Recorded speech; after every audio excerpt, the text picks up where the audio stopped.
Hey there, all you sexy Schmicagoans! Welcome back to Broadway by Ghostlight. I'm Mark Benani, and Season 2 of Schmigadoon, one of my favorite shows, and I'm guessing yours as well, is almost back.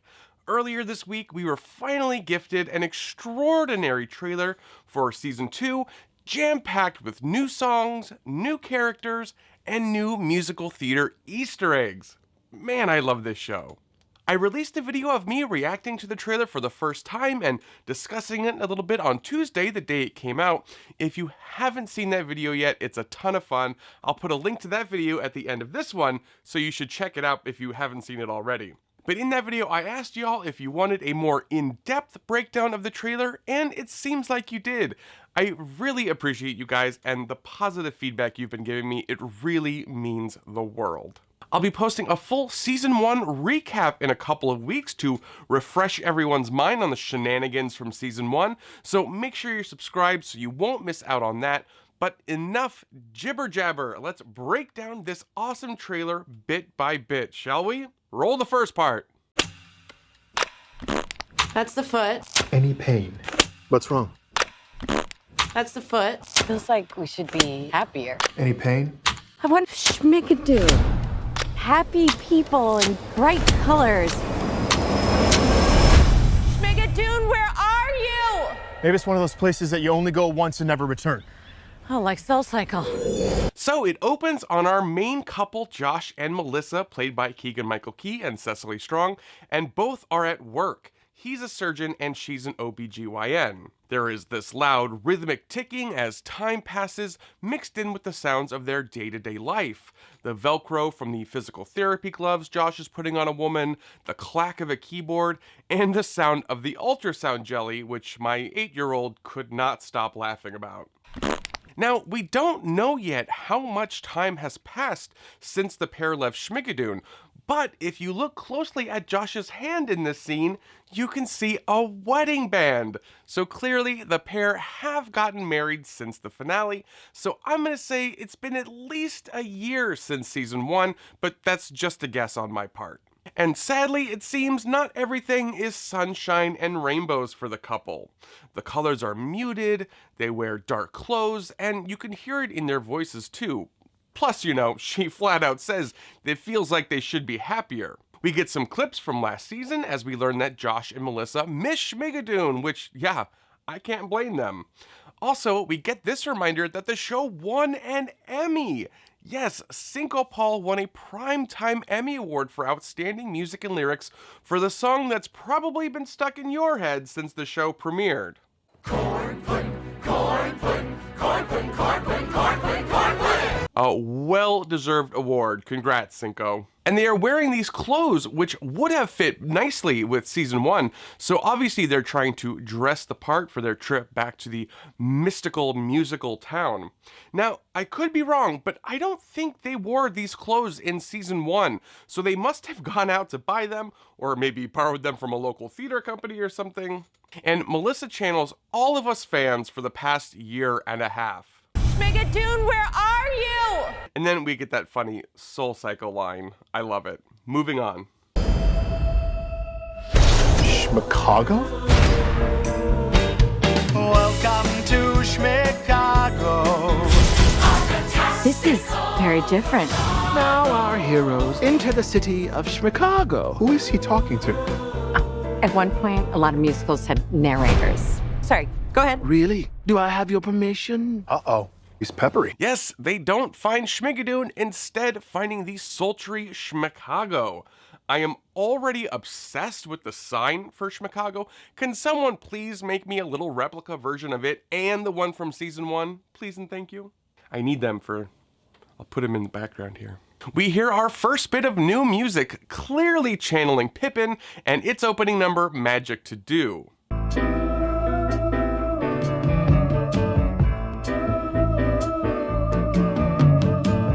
We We then see our narrator, based on the leading player, of course, from Pippin, played by the wonderful Titus Burgess. Burgess is one of 2 major additions to the cast this season. He starred in several Broadway shows, including the original cast of Jersey Boys and The Little Mermaid, where he created the role of Sebastian the Crab. Though he is probably best known today for his television work on shows like 30 Rock and Unbreakable Kimmy Schmidt. Pizza party for one, divorce, dead, and having some fun. Pizza party for one. I don't have pizza. Now, looking at some of the buildings and neon signs in the background, we can see the Hotel Schmicago, which we'll see more of later on in the trailer. And the other major sign looks to be the Krat Club with 2 B's at the end. This is clearly a play on the Kit Kat Club from Cabaret, which also spelled its name with all K's. Schmicago and Cabaret, 2 classic Kander and Ebb shows, seem to be major influences on this season, no surprise there. It also looks like over in the corner, you can see what looks like Krat Power. More on who this Krat person is in a bit. The dancers are all decked out in funky face paint and straw hats, very 70s Broadway. They all look perfect. And they are performing scintillating choreography by the amazing Chris Gattelli, returning as choreographer from season 1, thank goodness. And then Melissa explains to Josh how a lot of musicals at the time had narrators. A nice little bit. Continuing on. Clearly, we're in the next era of musicals here. Do we shock you? These musicals are darker, with more sex. Oh, yay. And violence. Next, it looks like we are at the Krat Club with Dove Cameron's character named Jenny Banks performing. She is clearly playing a Sally Bowles type character, but maybe a little Vel McKelly from Chicago thrown in there. Several of the characters in this season actually seem to be hybrids of 2 or more iconic roles from the musical theater canon. She's dancing with the chairs here, a la Mein Herr from the Cabaret film, and we see what I'm assuming will be called the Krat Club girls, but we'll see. And they are lined up on stage, very reminiscent of Big Spender from the musical Sweet Charity.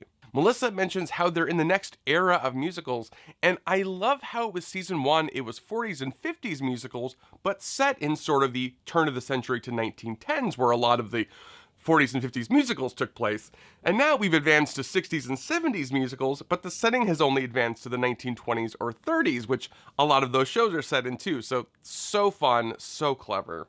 We get our first glimpse at Alan Cummings' character named Dooley Flint, who is clearly a take on Sweeney Todd, the demon barber of Fleet Street, and seems to be the town's butcher, hopefully not of people.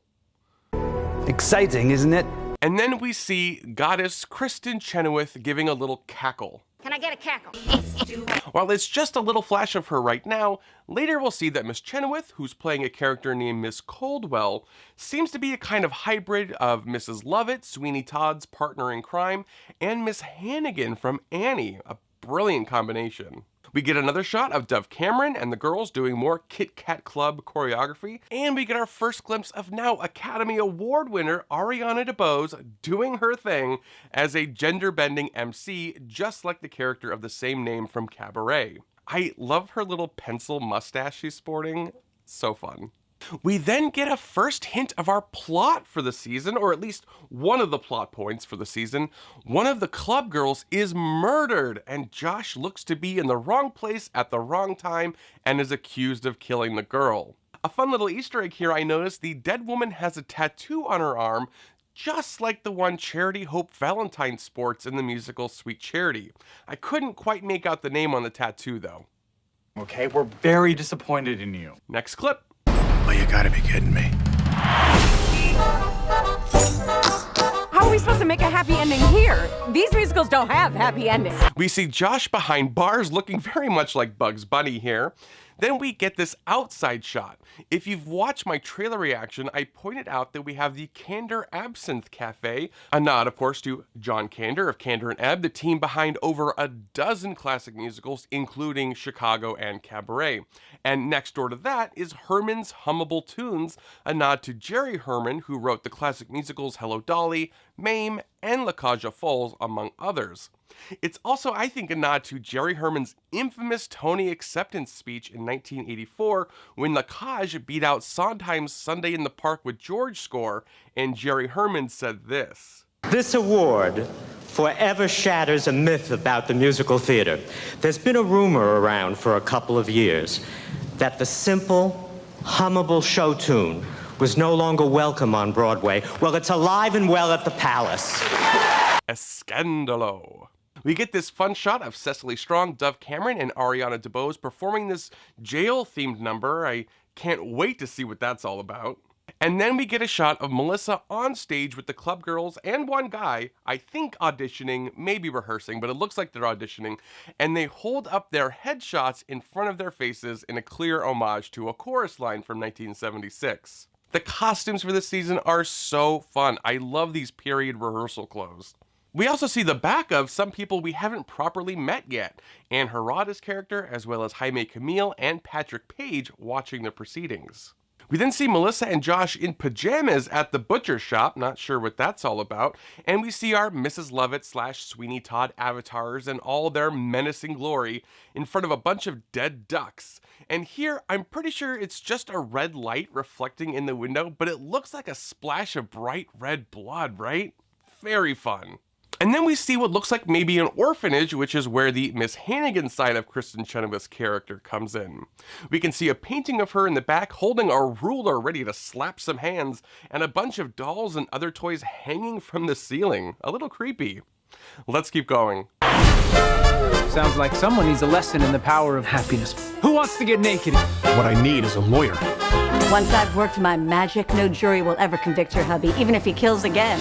Josh didn't do it. Uh-huh. Now we sort of leave the seedy world of 60s and 70s musicals and head to the more hippy-dippy side of the art form, where it seems Josh and Melissa, along with Dove Cameron's Jenny, have come to see fan favorite and Tony Award winner Aaron Tveit's character named Topher.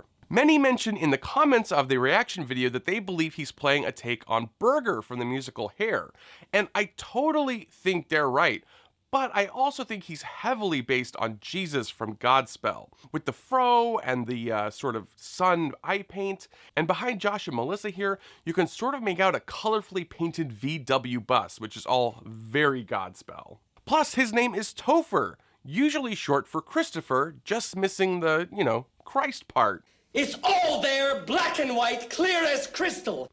But yes, also very much Hair, and maybe even some Rhythm of Life from Sweet Charity, which is one of my favorite songs from that show.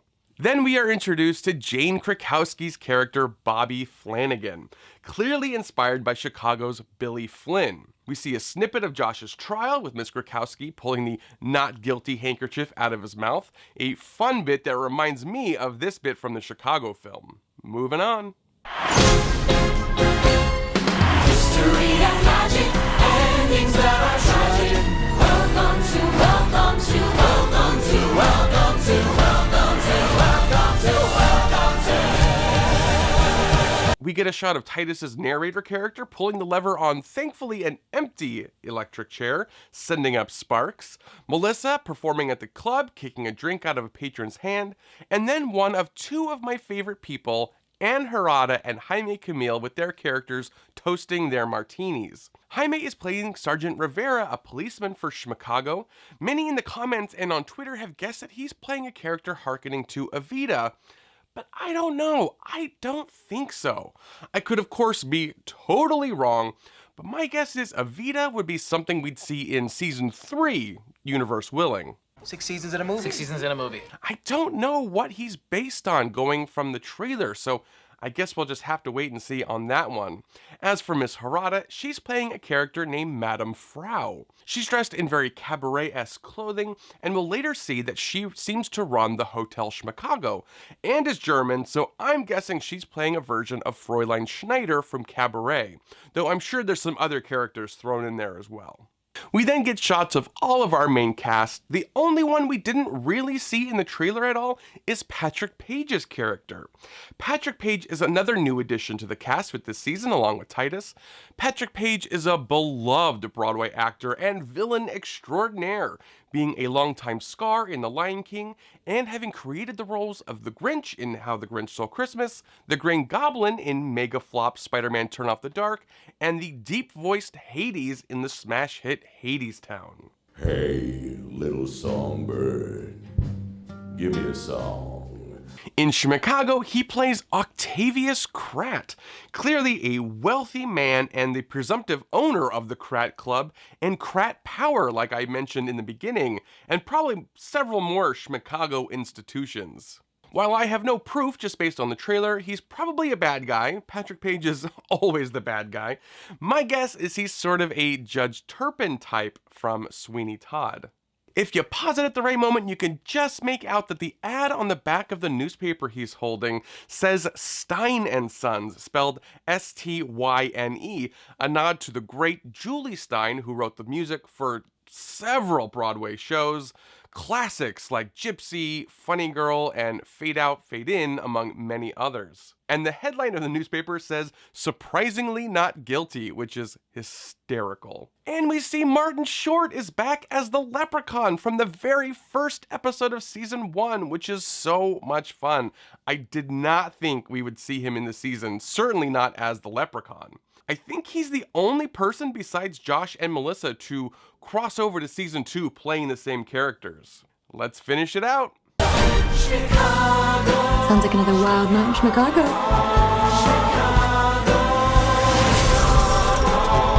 So, you two want a girl? You need my help to answer that question? No, thank you. We see Bobby Flanagan doing what looks like an homage to Razzle Dazzle from Chicago. More shots of the incredible choreography from the Welcome to Schmicago number, as well as the hippie song. Miss Coldwell and the Orphans dancing with an oar. And we get our new title card with the updated logo, which I'm obsessed with. And the trailer ends with Josh and Melissa arriving at the Hotel Schmicago, where Madame Frau asks if they want a girl, and we get this great shot of a dancer really showing off her dexterity. That dancer is the wonderful Erica Hunter Yang, who has been featured in several Broadway shows, most recently in Moulin Rouge on Broadway, along with her real-life beau, fellow Schmicagoan Aaron Tveit. They are so cute together. She was also a featured core dancer in Schmigadoon Season 1's ensemble, memorably being denied a chance to perform a dream ballet. Oh no, is this a dream ballet? And that is everything I spotted in the trailer. It answered so many questions I had while also leaving a lot still to be discovered, which is exactly what you want from a trailer. Well done to everyone involved. The show premieres on April 5th on Apple TV+, and we are getting the first 2 episodes on that day, which is really exciting. Like I said at the top, I'm going to put together a season 1 recap, so be sure to look out for that. And I will, of course, be here breaking down each and every episode a couple days after they air for all the references, Easter eggs, and all that fun stuff, along with my pal Joey, aka Drunk Broadway, just like last season.